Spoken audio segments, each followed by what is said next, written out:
Hi friends, అందరికీ నమస్కారం. ఆంధ్రప్రదేశ్ ప్రభుత్వం తల్లికి వందన పథకానికి సంబంధించి మనకు 2026-2027 విద్యా సంవత్సరానికి సంబంధించి స్కూల్లో ఏ తేదీనైతే ఓపెన్ చేస్తారో అదే రోజున విద్యార్థులకు సంబంధించిన తల్లి బ్యాంక్ ఖాతాకు పేమెంట్ అయితే వేయబోతున్నారు. ఈ విడతలో ఎవరికి పేమెంట్ అనేది వేయడం జరుగుతుంది, ఎవరికి పేమెంట్ అనేది నిలిపేయడం జరుగుతుంది.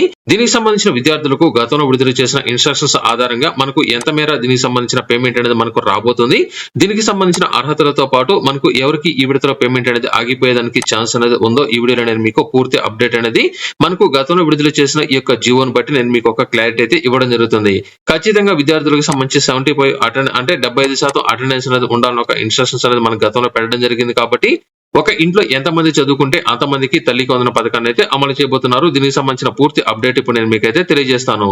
అలాగే గతంలో ఎవరికైతే తల్లికి వందన పథకం ద్వారా పేమెంట్ అనేది రాలేదో అటువంటి వారందరికీ సంబంధించిన ఒక అప్డేట్ కూడా రావడం జరిగింది. దీనికి సంబంధించి కూడా నేను మీకు ఒక క్లారిటీ అయితే ఇవ్వడం జరుగుతుంది. ఆంధ్రప్రదేశ్ ప్రభుత్వం విడుదల చేస్తున్న అన్ని రకాల ప్రభుత్వ పథకాలకు సంబంధించిన పూర్తి అప్డేట్స్ ఎప్పటికప్పుడు మీకు కావాలి అనుకున్నట్లయితే ఇప్పటి వరకు మీరు viral Vasu YouTube channel subscribe చేయకపోయినట్లయితే వెంటనే సబ్స్క్రైబ్ చేయండి. అలాగే ఈ యొక్క వీడియోను లైక్ చేయడంతో పాటు షేర్ చేయడం మాత్రం మర్చిపోవద్దు. ఆంధ్రప్రదేశ్ ప్రభుత్వం తల్లికి వందన పథకానికి సంబంధించి 2026-2027 విద్యా సంవత్సరానికి సంబంధించి మనకు స్కూల్ అనేది జూన్ 12వ తేదీన ఓపెన్ అనేది చేయబోతున్నారు. కాబట్టి అంటే రీఓపెన్ అనేది చేయబోతున్నారు. కాబట్టి అదే రోజున విద్యార్థుల యొక్క తల్లి బ్యాంక్ ఖాతాకు నేరుగా పేమెంట్ అనేది కుటుంబంలో ఎంతమంది విద్యార్థులు చదువుకుంటే అంతమందికి అయితే విడుదల చేయబోతున్నారు.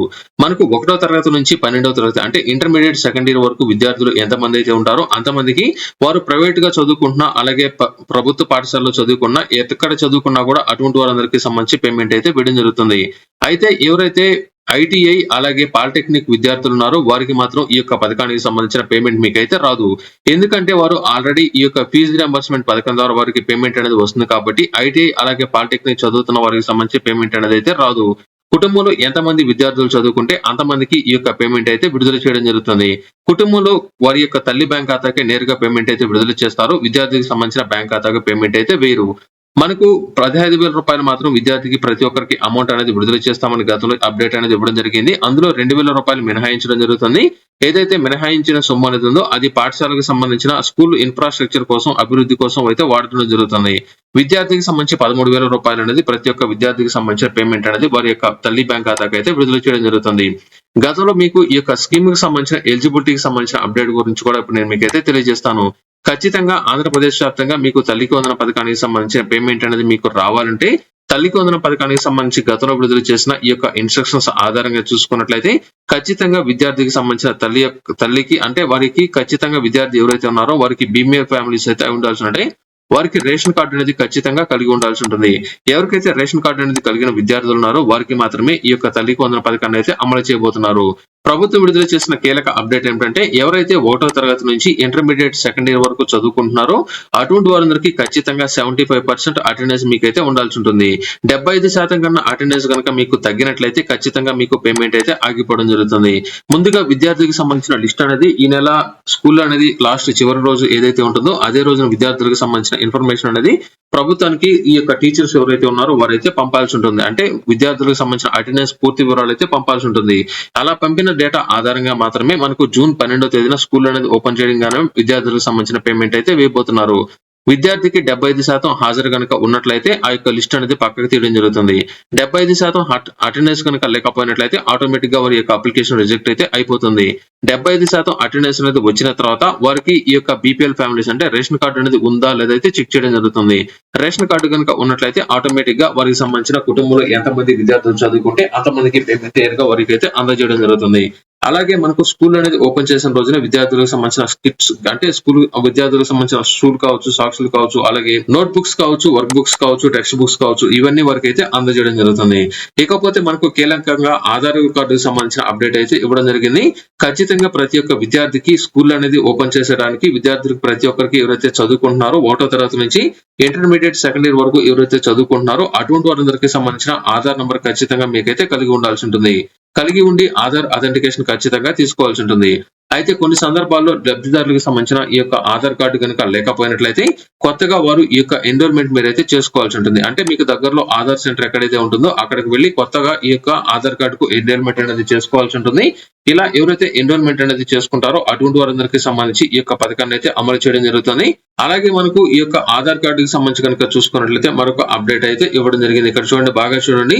ఒక్కొక్కసారి విద్యార్థికి సంబంధించి ఈ యొక్క బయోమెట్రిక్ అనేది తీసుకునే సమయంలో కొన్నిసార్లు మనకైతే ఫెయిల్ అనేది అయితే అవుతుంది. అంటే ప్రతి ఒక్క విద్యార్థికి సంబంధించి ఈకేవైసీ అయితే చేయాల్సి ఉంటుంది. అంటే విద్యార్థికి సంబంధించిన బయోమెట్రిక్ వివరాలను అయితే ఖచ్చితంగా అప్డేట్ అయితే చేసుకోవాల్సి ఉంటుంది.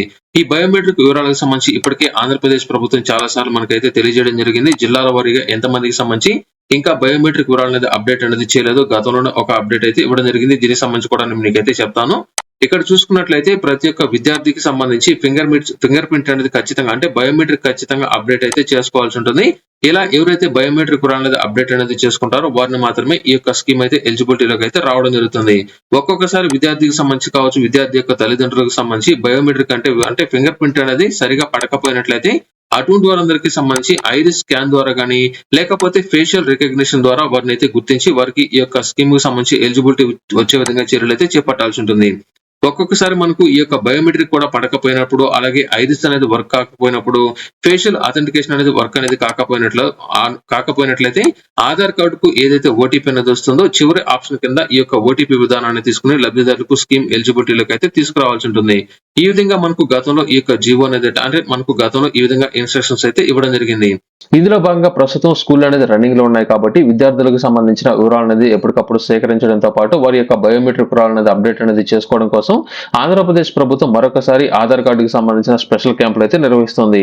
ఇందులో భాగంగా తాజాగా విడుదల చేసిన సర్క్యులర్ కనుక చూసుకున్నట్లయితే ఆంధ్రప్రదేశ్ వ్యాప్తంగా మనకు గత నెలలో కూడా ఈ యొక్క సర్క్యులర్ ద్వారా మనకు ఈ యొక్క ఆధార్ క్యాంపులు అయితే నిర్వహించడం జరిగింది. అందులో కొంతమేర మాత్రమే ఈ యొక్క ఆధార్ క్యాంపులో చాలా మంది వారికి సంబంధించిన బయోమెట్రిక్ వివరాలు అనేది అప్డేట్ అయితే చేసుకోవడం జరిగింది. అయితే ఆంధ్రప్రదేశ్ ప్రభుత్వం తాజాగా విడుదల చేసిన సర్క్యులర్ ప్రకారం చూసుకున్నట్లయితే ఏప్రిల్ 15వ తేదీ నుంచి ఏప్రిల్ 18వ తేదీ వరకు ఒక విడత, ఏప్రిల్ 21వ తేదీ నుంచి ఏప్రిల్ 24వ తేదీ వరకు ఒకసారి విద్యార్థులకు సంబంధించిన కావచ్చు, అలాగే ఇప్పటివరకు ఆధార్ కార్డు కలిగిన ప్రతి ఒక్క విద్యార్థికి సంబంధించి అంటే 5 సంవత్సరాల పైబడిన ప్రతి ఒక్కరూ ఖచ్చితంగా వారి యొక్క బయోమెట్రిక్ అనేది అప్డేట్ అనేది చేసుకోకపోయినట్లయితే వెంటనే అప్డేట్ అనేది చేసుకోవాలని అయితే తెలియజేయడం జరిగింది. ఇందులో ముఖ్యంగా జూనియర్ కాలేజీలో ఎవరైతే చేరబోతున్న విద్యార్థులు ఉన్నారంటే 10వ తరగతి పాస్ అయిన అంటే 10వ తరగతి పూర్తయిన ప్రతి ఒక్క విద్యార్థి అంటే 15 సంవత్సరాల నుంచి 17 సంవత్సరాల మధ్య వయసు కలిగిన ప్రతి ఒక్కరూ ఖచ్చితంగా వారి యొక్క బయోమెట్రిక్ వివరాలు అనేది అప్డేట్ అయితే చేసుకోవాల్సి ఉంటుంది. దానితో పాటుగా వారి యొక్క ఫోటో కూడా అప్డేట్ అయితే చేయడం జరుగుతుంది. కాబట్టి దీనితో పాటుగా కొత్తగా ఎన్రోల్మెంట్ చేసుకోవాలనుకున్న, అలాగే ఆధార్ కార్డుకి సంబంధించిన స్పెషల్ సర్వీసెస్ అంటే మనకు తల్లికి వందన పథకానికి సంబంధించిన పేమెంట్ అనేది విద్యార్థులకు ఎటువంటి ఆటంకాలు అనేది లేకుండా పడాలంటే విద్యార్థికి సంబంధించిన ఇనిషియల్ అంటే చాలా మందికి సంబంధించిన ఇంటి పేర్లు కొంతమేర స్వల్ప మార్పులు అనేది రావడంతో అంటే తప్పులు అనేది రావడంతో వారికి పేమెంట్ అనేది అయితే ఆగిపోతుంది. దీనితో పాటుగా విద్యార్థికి సంబంధించిన పేర్లను తప్పులు అనేది ఉన్న, ఆధార్ కార్డులో అంటే వారికి సంబంధించిన డేట్ ఆఫ్ బర్త్ లో తప్పు అనేది ఉన్న, అడ్రస్ లో ఏదైనా సరే తప్పులు అనేది ఉన్నట్లయితే వెంటనే సవరించుకోవాలని ప్రస్తుతం ఆంధ్రప్రదేశ్ వ్యాప్తంగా ఈ నెల 15వ తేదీ నుంచి స్వర్ణగ్రామ అలాగే స్వర్ణ వార్డు అంటే సచివాలయాల్లో ఈ యొక్క స్పెషల్ క్యాంపులు అయితే నిర్వహిస్తున్నారు. అక్కడికి వెళ్లి ఖచ్చితంగా మీ పిల్లలకు సంబంధించిన ఆధార్ కార్డు నంబర్ అనేది తెలియజేసి బయోమెట్రిక్ వివరణ అనేది ఖచ్చితంగా మీరైతే అప్డేట్ చేసుకోండి. ముఖ్యంగా 5 సంవత్సరాల పైబడిన ప్రతి ఒక్క విద్యార్థికి సంబంధించి ఇప్పటివరకు మీ యొక్క పిల్లలకు సంబంధించి బయోమెట్రిక్ వివరాలు కనుక అప్డేట్ అనేది చేసుకోకపోయినట్లయితే వెంటనే మీరైతే చేసుకోండి. 12 లక్షల మందికి సంబంధించి ఇంకా బయోమెట్రిక్ వివరణ అనేది అప్డేట్ చేయలేదని దీనికి సంబంధించిన సర్క్యులర్ అయితే జారీ చేయడం జరిగింది. వీరందరికీ సంబంధించి ఖచ్చితంగా ఈ యొక్క బయోమెట్రిక్ వివరాలు అనేది అప్డేట్ అయితే చేయాల్సి ఉంటుంది. దీనికి సంబంధించి ఖచ్చితంగా మ్యాండేటరీ అనేది అంటే ఖచ్చితంగా ఇక్కడ చూడండి మ్యాండేటరీ బయోమెట్రిక్ అప్డేట్ అనే ఈ యొక్క ఆప్షన్ అయితే తీసుకురావడం జరిగింది. ఖచ్చితంగా ప్రతి ఒక్కరూ మీకు సంబంధించి దగ్గరలో ఉన్న సచివాలయాల్లో మీకు సంబంధించిన ఆధార్ కార్డు కనుక తెలియజేసినట్లయితే మీకు ఈ యొక్క బయోమెట్రిక్ వివరాలు అప్డేట్ అయితే చేయడం జరుగుతుంది. ఈ 12 లక్షల మందికి సంబంధించిన వివరాల్లో ఏదైనా సరే అవకతవకలు కనుక ఉన్నట్లయితే ఖచ్చితంగా మీకు తల్లికి వందనం పథకానికి సంబంధించిన పేమెంట్ అనేది ఆగిపోయేదానికి ఛాన్స్ అనేది ఉంది. కాబట్టి ఎప్పుడైతే మనకు స్కూల్ అనేది రీఓపెన్ అనేది చేస్తారో అదే రోజున విద్యార్థులకు సంబంధించిన తల్లి యొక్క బ్యాంక్ ఖాతాకు పేమెంట్ అయితే వేయబోతున్నారు. దీనికి సంబంధించి మీకు ఎలిజిబిలిటీ అనేది ఉందా లేదా, మీకు పేమెంట్ అనేది వస్తుందా లేదా, మీకు సంబంధించిన స్టేటస్ అనేది చెక్ చేసుకోవాలనుకున్నట్లయితే డిస్క్రిప్షన్ లో నేను మీకు ఒక లింక్ ఇచ్చున్నాను. ఆ యొక్క లింక్ ద్వారా మీకు సంబంధించిన స్టేటస్ ఒకసారి అయితే చెక్ చేసుకోండి. జూన్ 12వ తేదీన స్కూల్ అనేది ఓపెన్ చేసిన వెంటనే విద్యార్థికి సంబంధించి యొక్క పేమెంట్ అనేది విద్యార్థి యొక్క తల్లి బ్యాంక్ ఖాతాలో అనేది జమ అనేది చేస్తారు. ఎంతమంది విద్యార్థులు ఉంటే అంతమందికి సంబంధించి. అలాగే మీకు సంబంధించిన అప్లికేషన్ స్టేటస్ కానీ లేదా మీ యొక్క స్టేటస్ అనేది చెక్ చేసుకోవాలనుకున్నట్లయితే ఇది ప్రీవియస్ అంటే గత సంవత్సరానికి సంబంధించిన ఇన్ఫర్మేషన్ వస్తుంది. ఇక్కడ తల్లికి వందనం పథకాన్ని సెలెక్ట్ చేయండి. ఇక్కడ లాస్ట్ ఇయర్ సంబంధించిన డేట్ అనేది సెలెక్ట్ చేయండి. ఇక్కడ మనకు సెర్చ్ బై అంటే మీరు తల్లికి సంబంధించిన ఆధార్ తో సెలెక్ట్ చేసిన, తండ్రితో ఆధార్ సెలెక్ట్ చేసిన, గార్డియన్ కి సంబంధించిన ఆధార్ తో సెలెక్ట్ చేసిన, చిల్డ్రన్ ఆధార్ తో సెలెక్ట్ చేసిన, ఎవరి ఆధార్ నంబర్ తో సెలెక్ట్ అనేది చేసినా కూడా ఖచ్చితంగా ఈ యొక్క ఆధార్ నంబర్ అనేది రేషన్ కార్డుకి లింక్ అనేది అయి ఉంటుంది కాబట్టి ఆటోమేటిక్ గా మీ యొక్క ఉదాహరణకు తల్లి ఆధార్ నంబర్ తో సెలెక్ట్ అనేది చేసినట్లయితే ఆ యొక్క తల్లికి సంబంధించిన రేషన్ కార్డులో ఎంతమంది పిల్లలు ఉన్నారో ఆ యొక్క పిల్లలకు సంబంధించిన డీటెయిల్స్ అనేది అయితే తీసుకోవడం జరుగుతుంది. ఇక్కడ మదర్ ఆధార్ అనేది ఇక్కడ సెలెక్ట్ అనేది చేసుకున్నట్లయితే ఇక్కడ మదర్ కి సంబంధించిన ఆధార్ నంబర్ అనేది ఎంటర్ అనేది చేసిన వెంటనే ఓటీపీ అనేది వస్తుంది. ఓటీపీని ఎంటర్ చేసిన వెంటనే మీకు లాస్ట్ ఇయర్ పేమెంట్ అనేది పడి ఉంటుంది చాలా మందికి. ఎవరికైతే పడలేదో ఆ యొక్క కారణాలు మీరైతే ఇప్పుడైతే చెక్ చేసుకోవాల్సి ఉంటుంది.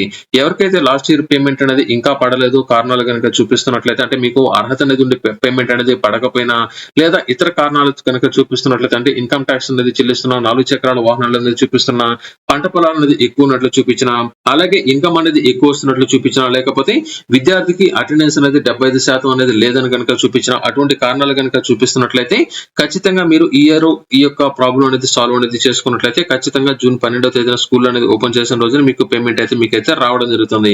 మనకు ప్రస్తుతానికి ఉన్న అప్డేట్ కనుక చూసుకున్నట్లయితే స్కూల్ రీఓపెన్ ఎప్పుడైతే చేస్తారంటే ప్రస్తుతం ఇంకా హాలిడేస్ అనేది ఇవ్వలేదు కాబట్టి ఈ ఇయర్ కి సంబంధించిన స్కూల్ చివరి రోజునే విద్యార్థులకు సంబంధించిన అటెండెన్స్ అనేది ఎంత ఉంది అనే వివరాలను అప్పటికప్పుడే నమోదు అనేది చేసి ప్రభుత్వానికి అయితే పంపించబోతున్నారు. అక్కడ వచ్చిన డేటా ఆధారంగా మనకు స్కూల్ రీఓపెన్ చేసిన రోజునే విద్యార్థులకు సంబంధించిన పేమెంట్ అనేది విడుదల చేసే విధంగా ఆంధ్రప్రదేశ్ ప్రభుత్వం చర్యలు అయితే చేపట్టబోతోంది. లాస్ట్ ఇయర్ కి సంబంధించిన డేటా ఆధారంగా ఈ యొక్క వీడియోలో నేను మీకు ఒక క్లారిటీ అయితే ఇవ్వడం జరిగింది.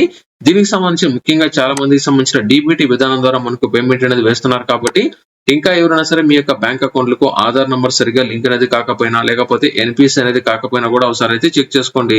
ఈ యొక్క డీటెయిల్స్ ఆధారంగా మీకు ఖచ్చితంగా స్కూల్ అనేది ఏ రోజునైతే రీఓపెన్ అనేది చేస్తారో ఆ రోజున మీకైతే పేమెంట్ అయితే వేయడం జరుగుతుంది. మీ యొక్క పిల్లలు ప్రైవేట్ పాఠశాలలో చదువుకున్నా, గవర్నమెంట్ స్కూల్లో చదువుకున్నా, ఎక్కడ చదువుకున్నా కూడా ఖచ్చితంగా మీకు ఎలిజిబిలిటీ కనుక ఉన్నట్లయితే కుటుంబంలో ఎంతమంది విద్యార్థులు చదువుకుంటే అంతమందికి ఈ యొక్క తల్లికి వందన పథకానికి సంబంధించిన పేమెంట్ మీకైతే రావడం జరుగుతుంది. అలాగే మరికొంతమంది కామెంట్ అయితే చేయడం జరిగింది. అన్న మాకు ఇంకా కొత్తగా రేషన్ కార్డు అప్లై అనేది చేసుకున్నాము, మాకు రేషన్ కార్డు అనేది రాలేదు, మాకు ఈ యొక్క స్కీమ్ ద్వారా పేమెంట్ అనేది వస్తుందా అంటే మీ కుటుంబంలో ఎంతమంది పిల్లలు ఉన్నా కూడా మీకు పేమెంట్ అనేది వస్తుంది కాబట్టి ఒక కుటుంబంలో ఇద్దరు ఫ్యామిలీ అనేది కలిసి ఉన్నా కూడా మీకు పేమెంట్ అనేది వచ్చేదానికి ఛాన్స్ అనేది ఉంది. ఇప్పుడు స్ప్లిట్టింగ్ అనేది పెట్టుకున్నట్లయితే మీకు ఖచ్చితంగా వెరిఫికేషన్ అనేది చేసి మరొక నెల రోజుల్లో మీకు కొత్త రేషన్ కార్డు అనేది వచ్చేదానికి ఛాన్స్ అనేది ఉంది కాబట్టి మీకు ఖచ్చితంగా మీరు వెంటనే స్ప్లిట్టింగ్ కనుక చేసుకున్నట్లయితే మీకు ఎలిజిబిలిటీ వచ్చేదానికి ఛాన్స్ అనేది ఉంటుంది. ఎవరికైనా సరే కొత్తగా రేషన్ కార్డు అప్లై అనేది చేసుకోవాలనుకున్నా, స్ప్లిట్టింగ్ అనేది చేసుకోవాలనుకున్నా వెంటనే మీరైతే ట్రై చేయండి. మనకు రానున్న 2 నెలల్లో ఈ యొక్క కొత్త రేషన్ కార్డుకు సంబంధించిన పూర్తి అప్డేట్ కూడా మనకైతే రాబోతుంది. ప్రస్తుతానికి మీకు ఈ యొక్క స్కీమ్ అనేది రావాలంటే రేషన్ కార్డు మ్యాండేటరీగా మీకు అంటే ఖచ్చితంగా రేషన్ కార్డు అనేది ఉండాలి కాబట్టి రేషన్ కార్డుకు సంబంధించి ఎటువంటి ప్రాబ్లం అనేది లేకుండా క్లారిటీగా మీరైతే ఉండండి. అటువంటి వారందరికీ ఖచ్చితంగా ఈ స్కీమ్ కు సంబంధించి ఎలిజిబిలిటీ మీకైతే రావడం జరుగుతుంది.